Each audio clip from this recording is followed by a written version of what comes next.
karena ibu Kristen Protestan, bapak agnostik. Ya. Agnostik itu apa? Tidak mengenal Tuhan. Baik. Mendekat kepada ateis gitu ya. Bapak agnostik, namun sejak kecil kebetulan lingkungan dan teman-teman main muslim. Tidak ada yang kebetulan di muka bumi ini. Allah sudah mengaturnya dengan kadar yang tepat sesuai dengan kemaslahatan hidup kita. Tidak ada yang kebetulan.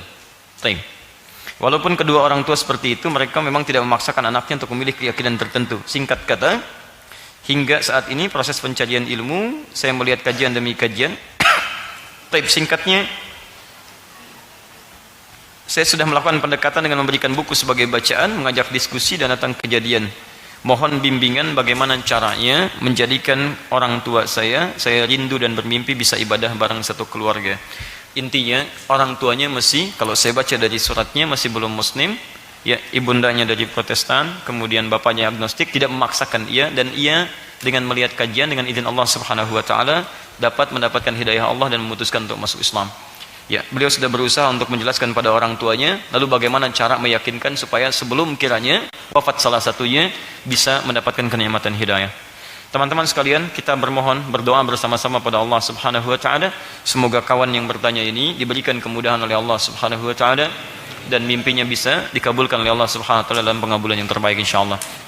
Baik, yang pertama, Quran surah ke-31 ayat ke-15, posisi paling kiri sebelah atas. Yang kedua, Quran surah ke-29 ayat ke-69. Yang ketiga, Quran surah ke-16 ayat 125. Ayat 125. Baik, kita mulai Quran surah ke-31 ayat ke-15, paling kiri sebelah atas. Kadang-kadang ada kondisi didapati seperti Al-Quran sampaikan, dan bila Al-Quran sudah menyampaikan tidak akan pernah keliru penyampaiannya. Lihat kalimatnya, ada orang yang sudah masuk Islam dari kalangan anaknya, Al-Quran menyebutkan orang tuanya dia belum muslim. Maka bagaimana sikapnya? Perhatikan kalimatnya, wa in jahadaka ala an tusyrika bima laysa laka bihi ilmun fala tuti'huma wa sahibhuma fid dunya ma'rufa.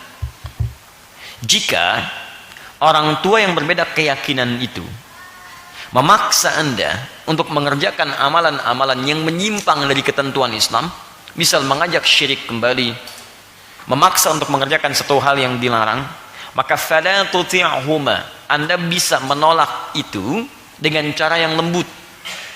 Jelas ya? Perhatikan, kalimatnya menggunakan kata ta'ah, padahal biasanya kata ta'at itu hanya ditujukan kepada Allah dan Rasul. Ati'ullaha wa rasul, ati'ullaha wa rasul. Quran surah ke-3 Ali Imran ayat 132. Wa ati'ullaha wa ati'ur rasula, ati'ullah ati'ur rasul. Quran surah ke-4 ayat ke-69. Wa may yuti'illaha wa rasul. Jadi taat selalu disandingkan dengan Allah. Jadi ketika Anda, maaf ya, menghindari segala hal yang menyimpang dari ketentuan Allah, itu sama dengan nilainya, cepatnya Anda merespon meninggalkan itu, nilainya sama dengan cepatnya Anda mengerjakan satu ibadah. Jadi ada pesan dalam Al-Quran, Anda merespon ibadah dengan cepat dalam arti menunaikan perintah Allah, secepat itu pula Anda merespon dengan meninggalkan segala hal yang dilarang oleh Allah.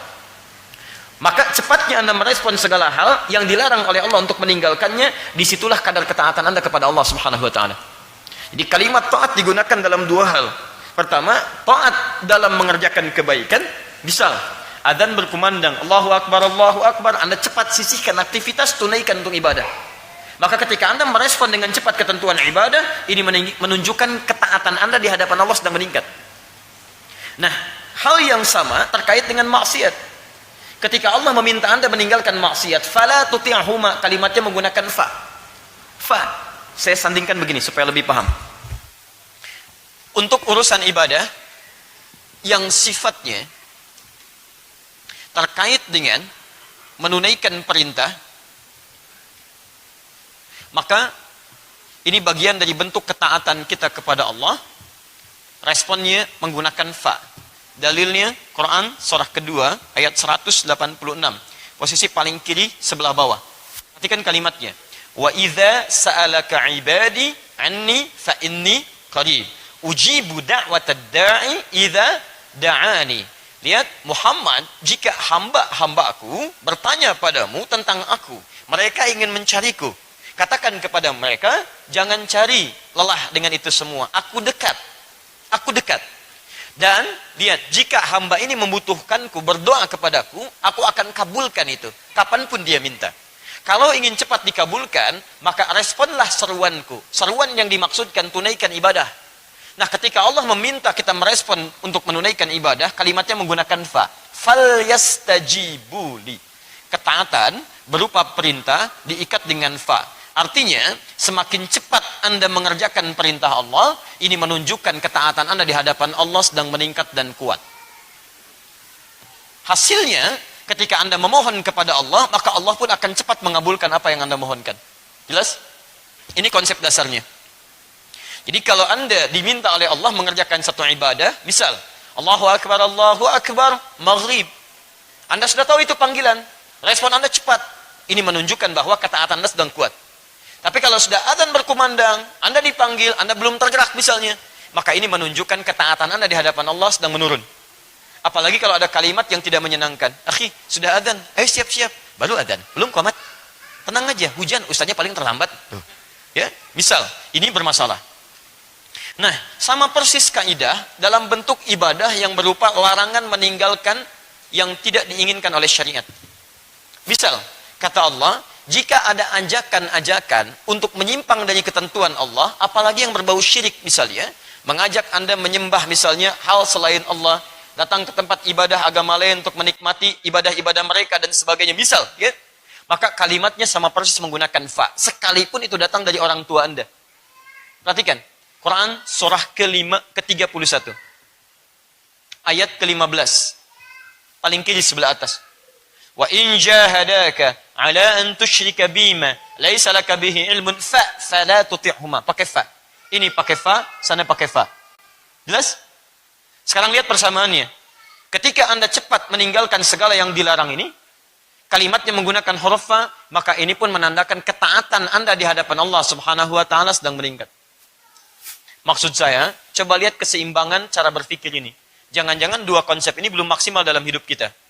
Al-Quran memberikan dua pandangan ini seakan-akan menyandingkan dua hal. Perhatikan ya, ini yang paling dahsyat. Orang yang cepat merespon perintah Allah, maka seketika itu akan hadir dalam dirinya keinginan kuat untuk cepat meninggalkan segala yang dilarang oleh Allah. Jadi selalu ada sesuatu yang beriringan. Sama, serupa, equal.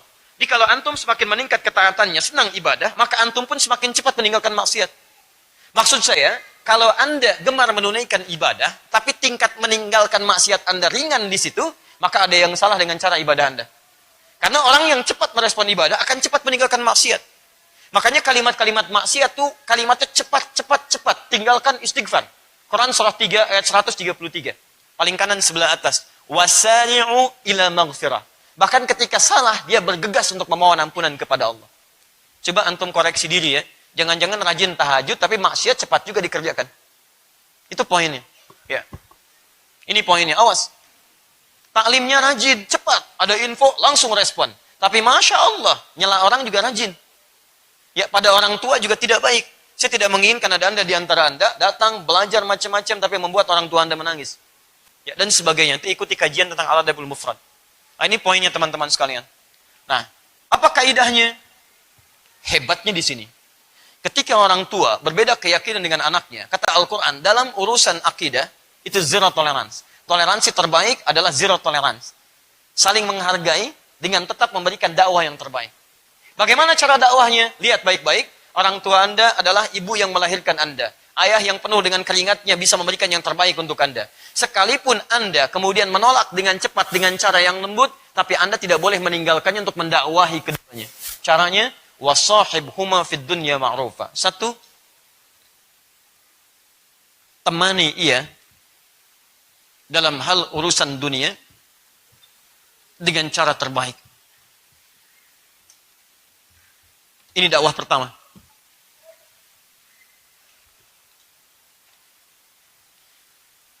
Jadi, dalam urusan dunia yang kita jalani, dan kita bermuamalah, kita kemudian berkomunikasi, kita bersinggungan, kita berinteraksi, itu jangan ditinggalkan. Jangan karena anaknya punya keyakinan berbeda, lantas orang tua ditinggalkan misalnya, tidak. Ya, silahkan tetap tanya, tengok, berikan senyuman, ada rizki kemudian beli oleh-oleh, sampaikan pada keduanya, berikan alhamdulillah, saya ada ini beberapa hal yang kira-kira bisa membuat mama bisa lebih baik. Ini ma, silahkan. Kamu dulu nggak begini, sekarang kok bisa begini. Inilah mah yang diajarkan oleh Islam. Islam mengajarkan pada saya untuk bisa membahagiakan orang tua. Islam mengajarkan pada saya sekalipun mama, saya tidak boleh memaksa mama untuk bisa masuk Islam. Tapi Islam mengajarkan pada saya untuk memberikan bakti yang terbaik untuk mama. Saya mohon mah, berikan saya kesempatan untuk memaksimalkan nilai keislaman saya. Nanti turunkan. Begitu kalimat itu mengalir, maka insya Allah hidayah sampai dalam jiwanya. Terus balas. Saya pernah kisahkan di sini, kalau antum masih ingat?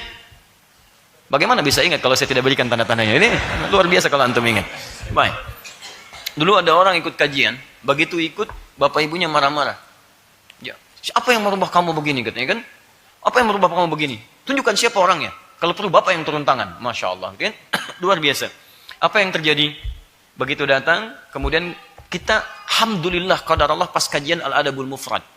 Di situ kan banyak hadis tentang bakti kepada kedua orang tua. Maka saya sampaikan pada beliau, sudah, tidak perlu berkonfrontasi dengan orang tua. Tunjukkan aja bakti terbaik kepadanya. Ketika membutuhkan sesuatu, berikan yang terbaik. Demi Allah saya katakan, antum akan diberi jalan. Bermohonlah kepada Allah Subhanahu wa taala. Antum tahu apa yang terjadi setelah peristiwa itu pulang, betul-betul Allah berikan jalan. Ibundanya sakit, Pak. Sakit. Begitu sakit, disinilah kesempatannya. Datang beliau dari kesibukannya, Masya Allah, dibawa ke rumah sakit terbaik, diberikan kendaraan yang terbaik. Dalam kesibukannya ditemani orang tuanya. Sampai ibunya heran berkata, "Kamu kenapa? Siapa yang mengajarkan kamu begini?" Itulah saya belajar untuk memberikan bakti yang terbaik. Ini hasil pelajaran saya. Tiba-tiba bapaknya melihat, bapaknya berubah, ibunya berubah. Intinya apa? Akhirnya kami diundang. Langsung beliaunya, bapaknya, ibunya, istrinya, anaknya, plus cucunya. Hanya ingin menyampaikan kalimat-kalimat yang indah. Masya Allah. Ustaz, mohon maaf. Saya tidak tahu kalau anak saya ngaji dengan Ustaz. Kalau tahu, dari sejak lama sih biarkan. Masya Allah, luar biasa. Jadi, satu, tunjukkan bakti yang terbaik. Masuk. Dua, Quran surah 29 ayat 69. Tadi antum ingin menjelaskan, kadang-kadang orang agnostik ya, membutuhkan hal-hal yang penuh dengan logika, diskusi dan sebagainya.